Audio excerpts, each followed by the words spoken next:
ನಮಸ್ಕಾರ ವೀಕ್ಷಕರೇ, ಜಯಕಿರಣ ನ್ಯೂಸ್ಗೆ ಸ್ವಾಗತ. ವಾರ್ತಾಭಾರತಿಯ ಅಬ್ದುಲ್ ಸಲಾಂ ಪುತ್ತಿಗೆ ವಿರುದ್ಧ ಕೇಸ್.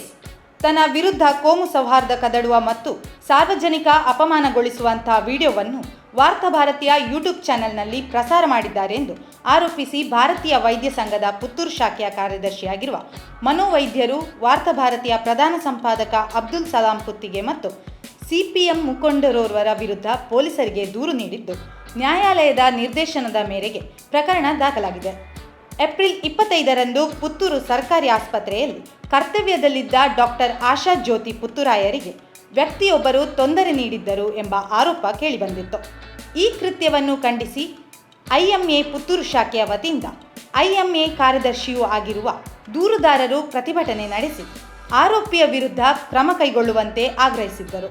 ಈ ಪ್ರತಿಭಟನೆಯ ಕುರಿತಂತೆ ಏಪ್ರಿಲ್ 28ರಂದು ವಾರ್ತಾಭಾರತಿಯ ಯೂಟ್ಯೂಬ್ ಚಾನೆಲ್ನಲ್ಲಿ ಆರೋಪಿಗಳು ಸುಮಾರು 10 ನಿಮಿಷಗಳ ವಿಡಿಯೋವನ್ನು ಪ್ರಸಾರ ಮಾಡಿದ್ದರು. ಆ ವಿಡಿಯೋದಲ್ಲಿ ದೂರುದಾರರನ್ನು ಮುಸ್ಲಿಂ ವಿರೋಧಿ ವೈದ್ಯ, ಮುಸ್ಲಿಂ ವಿರೋಧಿ ಸಂಘಟನೆ ಜೊತೆ ಸೇರಿದವರು, ಮುಸ್ಲಿಮರನ್ನು ಟಾರ್ಗೆಟ್ ಮಾಡುವವರು, ವೈದ್ಯ ಧರ್ಮಕ್ಕೆ ದ್ರೋಹ ಮಾಡುವವರು ಎಂಬಿತ್ಯಾದಿ ಹೇಳಿಕೆಯನ್ನು ದೂರಿನಲ್ಲಿ ಉಲ್ಲೇಖಿಸಲಾಗಿದೆ. ಈ ರೀತಿಯ ವಿಡಿಯೋವನ್ನು ಯೂಟ್ಯೂಬ್ನಲ್ಲಿ ಪ್ರಸಾರ ಮಾಡಿರುವುದರಿಂದ ತಮಗೆ ಸಾರ್ವಜನಿಕವಾಗಿ ತೀವ್ರ ಅಪಮಾನವಾಗಿದ್ದು, ಮಾನಸಿಕ ಯಾತನೆ ಉಂಟಾಗಿದೆ ಎಂದು ದೂರುದಾರರು ಆರೋಪಿಸಿದ್ದಾರೆ. ಆದ್ದರಿಂದ ಅಬ್ದುಲ್ ಸಲಾಂ ಪುತ್ತಿಗೆ ವಿರುದ್ಧ ಸೂಕ್ತ ಕಾನೂನು ಕ್ರಮ ಕೈಗೊಳ್ಳಬೇಕೆಂದು ಅವರು ದೂರಿನಲ್ಲಿ ಕೋರಿದ್ದರು. ಪೊಲೀಸರು ದೂರು ಸ್ವೀಕರಿಸದ ಹಿನ್ನೆಲೆಯಲ್ಲಿ ಡಾಕ್ಟರ್ ಗಣೇಶ್ ಪ್ರಸಾದ್ ಮುದ್ರಾಜೆ ಅವರು ನ್ಯಾಯಾಲಯಕ್ಕೆ ಖಾಸಗಿ ದೂರು ನೀಡಿದ್ದರು.